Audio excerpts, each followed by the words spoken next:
kosala se liboso tokotala na nsima te tolakisela miso ya molongo mobimba ekongo moke ezali kongo seekoyebani tobongisa o makambo kati ya mboka ete kolingana koyokana kobatela mibeto esalami na baetopolani ye mpona kongo mobimba ebonga.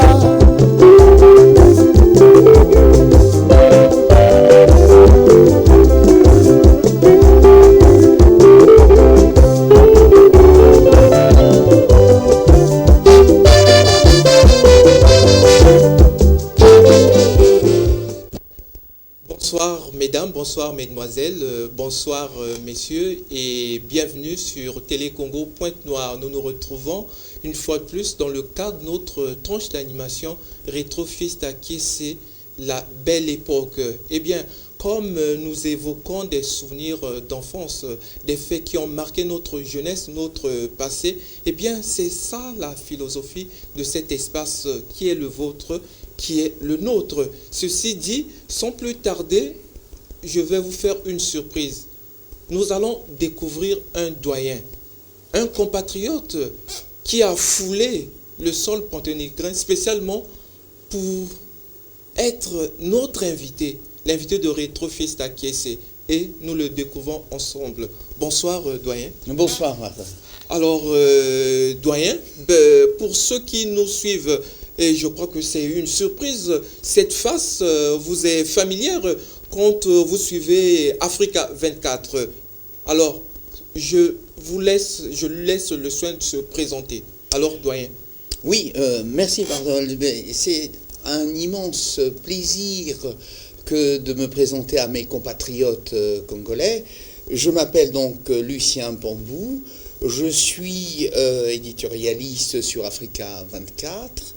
Et je suis né congolais, alors que certains pensent effectivement que je suis gabonais ou camerounais, ce qui n'est pas le cas.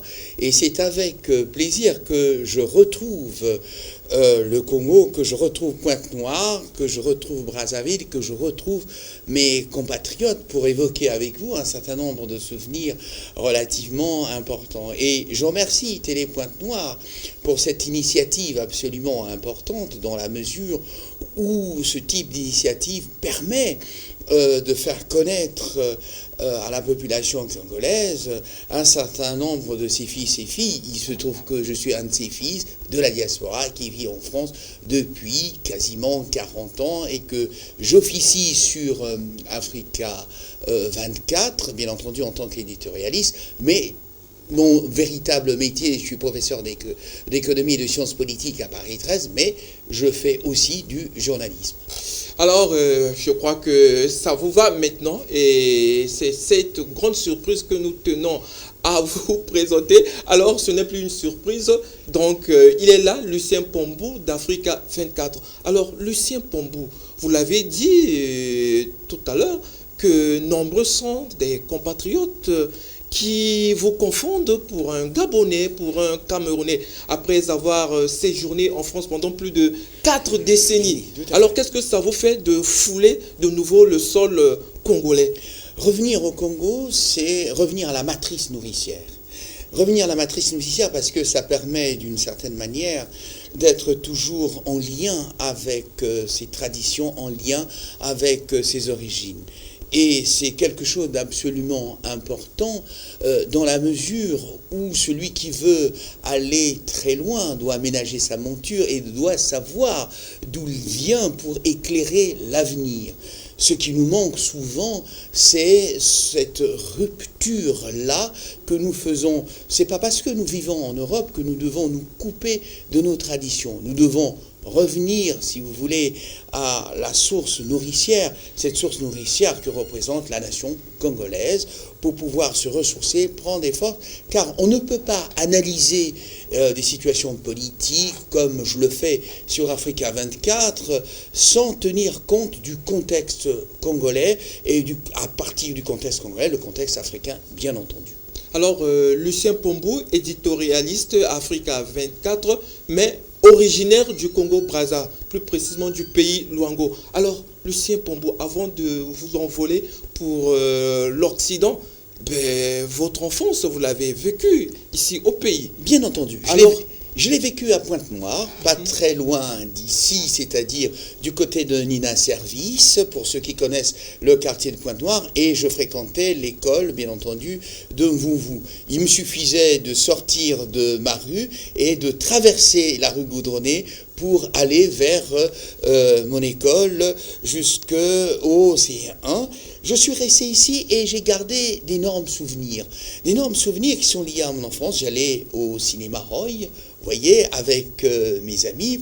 Il y a des amis d'enfance, je vais les citer parce que ce sont à la fois des petites sœurs pour moi, que je protégeais. C'est Mère Jeanne, pour ceux qui connaissent le restaurant Mère Jeanne, c'est ma petite sœur, c'est Titine, bien entendu, qui habitait à côté de chez nous, c'est mon ami Yves Mouet-Poiti, qui a joué au ballon, bien entendu, avec moi, et j'ai assisté au mariage de sa sœur, c'est-à-dire qui est aujourd'hui Madame Tchitchelé, c'est Evelyne Tchitchelé, donc elle s'appelait Evelyne Mouet-Poiti, donc c'est Evelyne Tchitchelé, et ce sont des souvenirs absolument importants.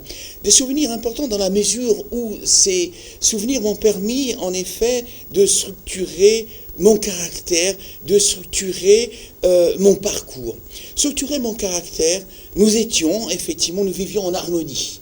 Nous vivions en harmonie avec toutes les populations. Il n'y avait pas de Bagangoulou, il n'y avait pas de Lari, il n'y avait pas de Luango. Nous étions tous congolais et cette symbiose, cette osmose est quelque chose qui me va droit au cœur et sur laquelle je reste absolument concret et je reste absolument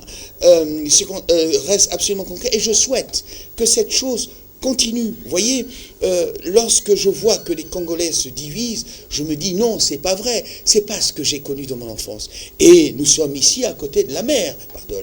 Et cette mer, aujourd'hui, on voit très bien que le long des côtes, le long de la côte, ici de la plage mondaine, on voit bien entendu des entreprises, on voit bien entendu des pêcheurs, mais tout ça, c'était des dunes. C'était effectivement des dunes, c'était des petites montagnes, pour ceux qui ne le savent pas, et c'était une mer calme où on venait s'y baigner à la fois en famille. C'était papa, mon défunt papa, à qui je rends hommage, qui aujourd'hui, depuis 83, nous a quittés, mais qui m'emmenait à la mer avec, pas simplement moi, mais avec mes amis.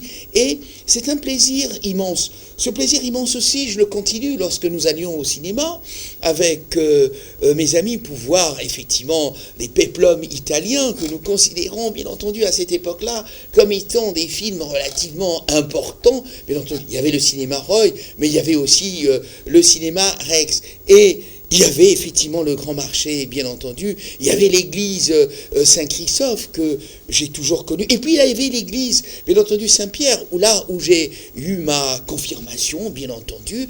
Et ce sont des souvenirs où je cueillais des mangues, pardon. Et c'était des souvenirs absolument importants. Et ces souvenirs-là, je pense que lorsqu'on est congolais, on ne les quitte pas. C'est comme si c'était hier. Et je remercie Télé Pointe-Noire, justement, de me permettre de mettre en évidence ce type de souvenirs, parce que ce sont ces souvenirs-là qui structurent la vie d'un homme, qui structurent la vie de l'adolescent que j'étais et la vie de l'homme que je suis devenu. Alors, Lucien Pombo, vous avez évoqué vos souvenirs. Vous avez vécu dans un quartier cosmopolite. Bien. Il n'y avait pas de tribalisme, il n'y avait pas de clivage comme aujourd'hui, ressuscité par des intellectuels. Alors, en passant par l'église Saint-Pierre, vous avez connu Tagode, Monseigneur Émile Godefroy-Poitiers, père l'abbé Poitiers à l'époque? Alors l'abbé Poitiers, non, je ne l'ai pas connu, mais j'en ai entendu parler de beaucoup, et en bien entendu. C'est lui qui, d'une certaine manière, a introduit ce que j'appellerais une approche traditionnelle de la liturgie en Vili, etc. Et donc c'est quelque chose, à mon avis, qui est relativement intéressant et sur laquelle les Congolais doivent s'arrêter. Je pense que nous, Congolais, nous avons, par nos approches, en fonction de nos métiers réciproques, en fonction de nos occupations réciproques, nous avons des choses à dire à notre pays. Mais il me semble que nous perdons énormément de temps parce que nous passons notre temps à nous diviser. Nous ne devons pas nous diviser. Vous voyez, c'est un message de paix. Ce message de paix que je dis aujourd'hui à l'âge adulte, c'est le message de paix que j'ai connu quand j'étais enfant. Et nous étions en symbiose. C'est cette cohésion, bien entendu, qu'il faut rechercher. Bien entendu, je ne suis pas dupe. Le monde a complètement évolué. Et ce monde qui a évolué nous amène dans des situations et dans des comportements relativement différents. Mais il me semble qu'il faut se ressaisir. Nous avons un beau pays. C'est un beau pays, bien entendu, qui ne demande que la paix, qui ne demande que la sécurité. Vous avez parlé des intellectuels. Il ne faudrait pas que ces intellectuels prennent otage de ce pays-là, prennent otage de ce peuple congolais. Un peuple, bien entendu, dans lequel on trouve des germes de cohésion sociale, on trouve des germes de fraternité, on trouve des germes de camaraderie. Il ne faudrait pas que les intellectuels, les politiques, au nom de leurs ambitions personnelles, qui sont tout à fait légitimes, séparent le peuple congolais et l'emmènent dans des aventures, en effet, qui sont indescriptibles. Je n'ai pas besoin de vous faire la liste. Vous connaissez que depuis quasiment les indépendances, notre pays vit dans une situation explosive, fondée sur des conflits sociaux, des conflits civils. Il faut, je pense, que les Congolais se ressaisissent et nous devons tous nous parler dans l'unité, nous parler dans la paix. La devise du Congo, c'est unité, travail, progrès, bien entendu. Alors, Lucien Pambou, êtes-vous nostalgique de cette époque où vous grandissiez, où il n'y avait pas de clivage socio-ethnique? Oui. Alors, cet esprit de camaraderie, il y avait des camdato, voilà, un melting pot, surtout vous qui êtes en vous. Oui, il y avait un melting pot, et ce melting pot est un melting pot qui est absolument intéressant dans la mesure où les séparations... Je suis triste quand je vois depuis un certain nombre d'années les séparations entre les... Alors on emploie des mots, les Nibolèques, on emploie des mots, les Cocoy, on emploie des mots, les ninjas, etc. Ce sont des milices. Ça me chagrine. Je ne suis pas naïf, je ne suis pas dupe, bien entendu, de la vie sociale, de la vie politique qui évolue. Mais il y a d'abord, je mets d'abord le peuple congolais. Et cette camaraderie-là, cette fraternité-là, cette entraide-là, cette envie d'être ensemble, malgré nos différences, malgré nos ethnies, c'est quelque chose de fondamental. Les Congolais ne se posaient pas les problèmes de savoir qui on épousait. Pardon. On pouvait, moi le Vili que je suis, mon oncle a épousé une Lari, j'ai un autre oncle qui a épousé une femme Moshi, sans problème. Mais malheureusement, cette époque-là, vous voyez, c'est l'enfant qui vous parle, qui a grandi, qui a vu ses oncles, qui étaient donc ses aînés, ses parents, épouser d'autres ethnies, mais qui étaient absolument contents de vivre avec ces ethnies-là dans une symbiose de fraternité et de bonheur. Et l'adulte que je suis devenu regrette un peu ce temps passé, ce temps paisible. Bien sûr, je ne dis pas que tout était rose, bien entendu. Je ne veux pas décrire ici un tableau idyllique, mais ce tableau-là existait, ce tableau d'ambiance, ce tableau de cohésion sociale existait. Il faut retrouver, que le peuple congolais retrouve cette ambiance-là, malgré nos différences, malgré nos oppositions politiques, il faudrait que nous retrouvons cette cohésion. Le peuple congolais, nous ne sommes pas très nombreux. Pourquoi passer notre temps à nous bagarrer, à nous faire du mal les uns les autres? Nous perdons du temps. Nos intellectuels, nos hommes politiques mettent en avant le concept de développement économique, le concept d'émergence, le concept de prospérité. Mais je leur dis, messieurs, c'est bien de le faire, mais sachez une chose, c'est que ce que vous dites là ne peut se faire que dans la paix et dans la sécurité et dans le respect du peuple congolais, dans ses différences. Il faut que nous retrouvions une forme de cohésion que je pense que nous avons un peu perdu parce que nous avons mis en avance nos différences ethniques. Le Congo était un peuple uni, il doit l'être et le redevenir.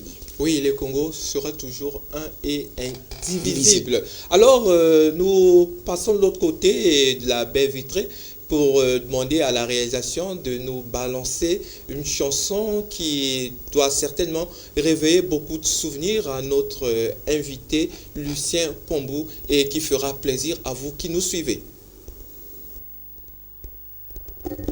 Orquesta Nacional de nuevo.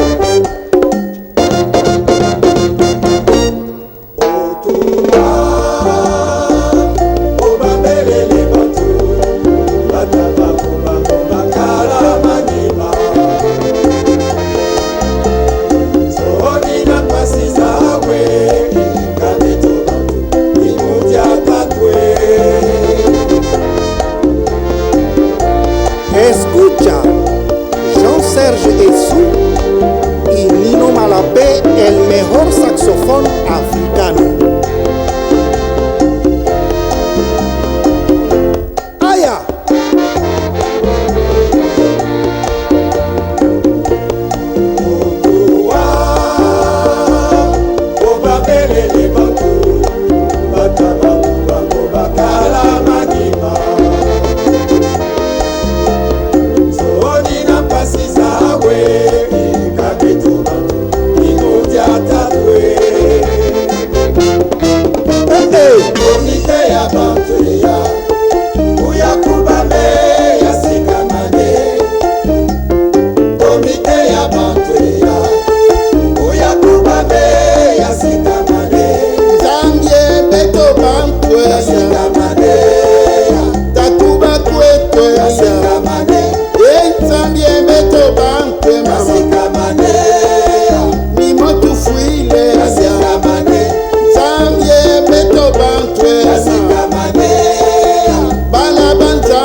De la salsa.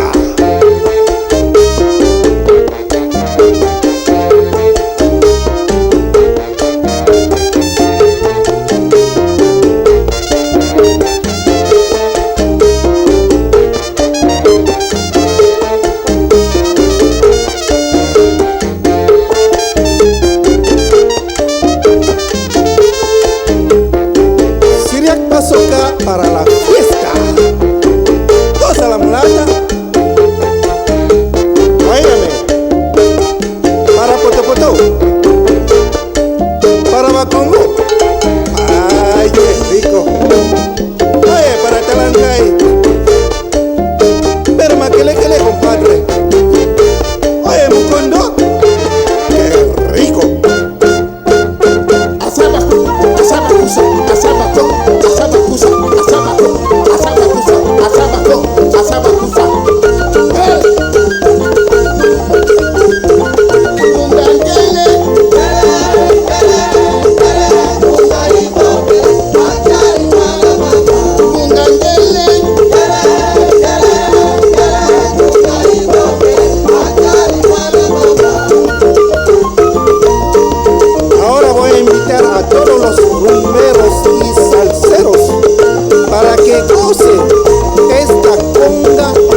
Comité Bantou.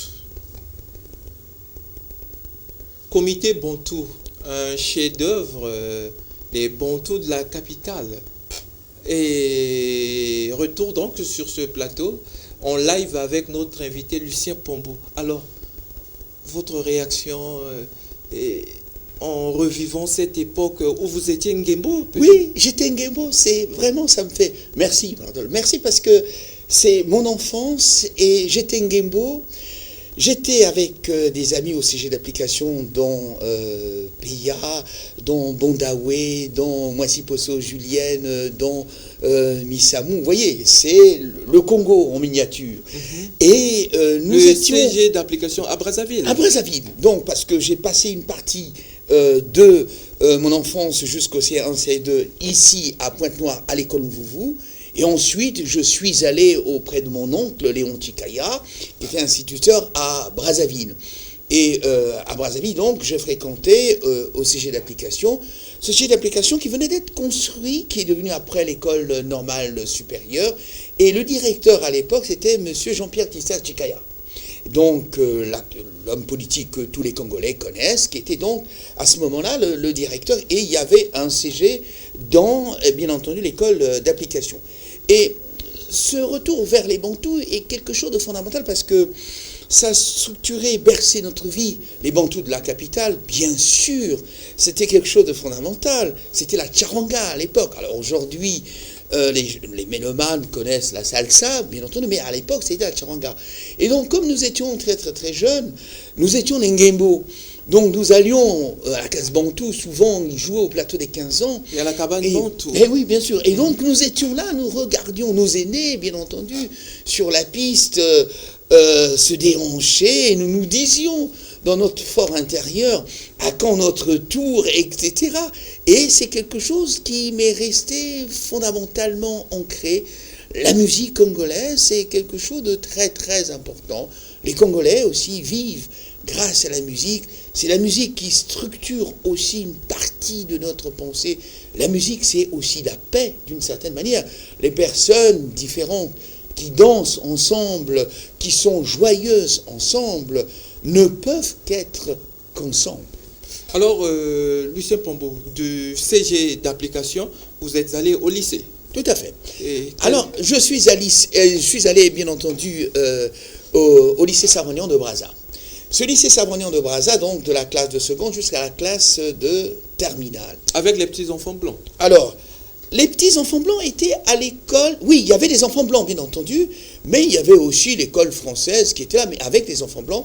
Et à cette époque-là, bien entendu, la coopération au niveau scolaire mettait l'accent sur l'enseignement qui était fait par souvent les Français. Il y avait bien entendu des professeurs africains congolais, mais il y avait quand même une grande majorité, nous sommes dans les années 70, fin des années 70, qui était en majorité effectivement français. Il y avait aussi des Congolais. Et après là, bien entendu, après mon baccalauréat, et donc je suis parti en France. Je suis parti en France, bien entendu. En quelle année? Alors je suis parti en France en 74. Vous voyez, 1974. Voilà, 1974, donc ça va faire en septembre 40 ans que je vis, bien entendu, dans ce pays-là, le pays français, où j'ai construit globalement ma vie. Mais vous voyez bien, par d'autres, que tout en construisant ma vie dans ce pays-là, je n'ai pas oublié mon pays d'origine, qui est le Congo. Alors, qu'est-ce que ça faisait à l'époque, bénéficier d'une bourse et aller en France? C'était le rêve de jeunesse qui se matérialisait. Bien entendu, c'était le rêve de jeunesse. Et à cette époque-là, bon, je veux remercier ici l'État congolais, justement, qui, à cette époque-là, avait pris acte que pour, d'une certaine manière, mettre en rail le processus de développement, qu'il fallait les ressources humaines. Et que ces ressources humaines-là nécessitaient l'envoi à l'étranger d'un certain nombre de Congolais méritants. Donc, le Congo... alors j'étais là, bien entendu, j'avais obtenu mon baccalauréat, mais je n'étais pas tout seul, avec d'autres. Nous sommes partis donc, pas simplement en France, sauf que moi je suis parti en France, mais il y a des gens qui sont partis au Canada, d'autres aux États-Unis, d'autres en Union soviétique, et dans d'autres pays africains, pour en effet apprendre des connaissances académiques qui devaient faire l'objet d'une certaine manière d'une transformation pour permettre au Congo de décoller. Et la vie dans ce pays qu'on appelle la France est une vie enrichissante parce que, contrairement à ce qui est montré, la vie en France n'est pas la vie rose que l'on décrit souvent. C'est une vie difficile, il faut le dire, sans acrimonie. Il ne s'agit pas, en le disant, de dire, voilà, on empêcherait les autres de venir. Non, c'est une vie difficile. Moi, en ce qui me concerne, donc, j'ai dû faire, d'une certaine manière, de la manutention, tout en poursuivant mes études. Mais il fallait avoir un objectif très clair, et ne pas être détourné de l'objectif. Heureusement que j'ai reçu, et là je reviens effectivement vers le Congo, mes parents étaient analphabètes, ma maman, grâce à Dieu, qui vit toujours ici, et voilà pourquoi je suis à Pointe-Noire, et que je viens voir, qui est malade, que je viens voir, qui ne savait ni lire ni écrire, mon père qui était ajusteur, qui ne savait ni lire ni écrire, me disait toujours une chose: mon fils, tu vas en Europe, mais il faut que tu finisses toutes tes écoles. Ça ne veut rien dire, finir toutes ces écoles, on ne finit jamais d'apprendre. Mais dans ce que disait ma maman, c'est qu'il faut que tu sois un homme responsable de tes actes, et il ne faut pas que tu sois détourné de ton objectif, qui était l'objectif de l'apprentissage, de l'éducation et des diplômes. Et je peux lui dire, avant sa mort, merci maman, parce que je viens d'une famille analphabète, je me suis construit par l'école, donc ça veut dire que pour les enfants qui sont dans la situation qui est la mienne, qui n'ont pas de parents qui ont fait d'études, mais qui ont des parents aimants qui s'occupent d'eux, il n'y a pas de fatalité. Il suffit de ne pas se détourner d'un objectif et de le poursuivre jusqu'au bout. Ce que je pense avoir fait modestement